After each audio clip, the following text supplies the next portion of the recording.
নমস্কার বন্ধুরা, আপনারা দেখছেন ASM Bangla online YouTube channel. শিক্ষক ও অন্যান্য সরকারি কর্মচারীদের জন্য এই মুহূর্তে উঠে এসেছে একটি বিরাট আপডেট। 4% ডিএর পর ফের উপহার, বড় ঘোষণা পশ্চিমবঙ্গ রাজ্য সরকারের। কর্মীদের মধ্যে খুশির হাওয়া। হ্যাঁ বন্ধুরা, একদমই ঠিকই শুনেছেন। সম্পূর্ণ বিষয়টি আলোচনা করব এই ভিডিওর মাধ্যমে, তাই ভিডিওটি স্কিপ না করে শুরু থেকে শেষ পর্যন্ত অবশ্যই দেখুন এবং চ্যানেলে নতুন হলে চ্যানেলটিকে সাবস্ক্রাইব করে বেল আইকনটি বাজিয়ে অল নোটিফিকেশন অন করে দিন।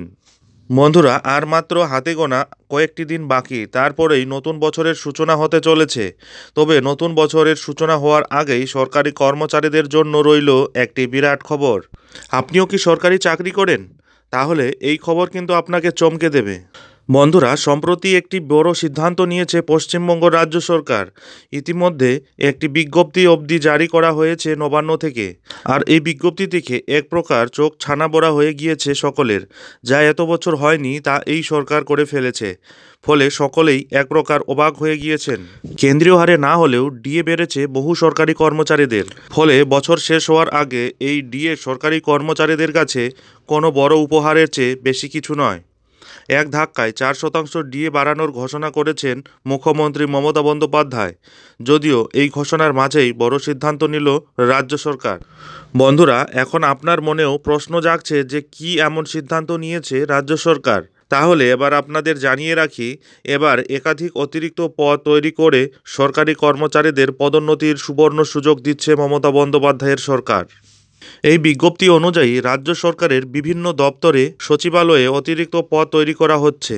ওএসডি এবং অন্যান্য ক্ষেত্রে মোট 92টি পদ তৈরি করা হয়েছে। এছাড়াও সহসচিব হিসেবে 38টি, উপসচিব হিসেবে 36টি অতিরিক্ত পদ তৈরি হয়েছে। পাশাপাশি যুগ্ম সচিব এবং অতিরিক্ত সচিব হিসেবেও আরও 10টি শূন্য পদ তৈরি করা হয়েছে।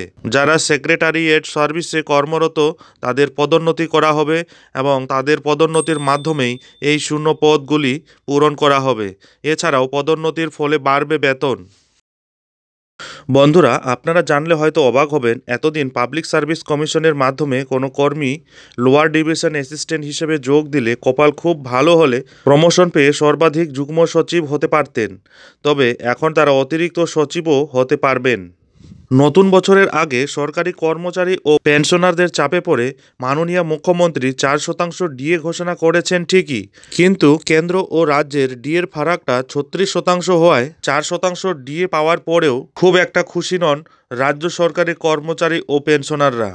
ফলে অনেকেই এই 4% ডিএকে মাননীয় মুখ্যমন্ত্রী মমতা বন্দ্যোপাধ্যায়ের দেওয়া ললিপপ বলে আখ্যা দিচ্ছেন।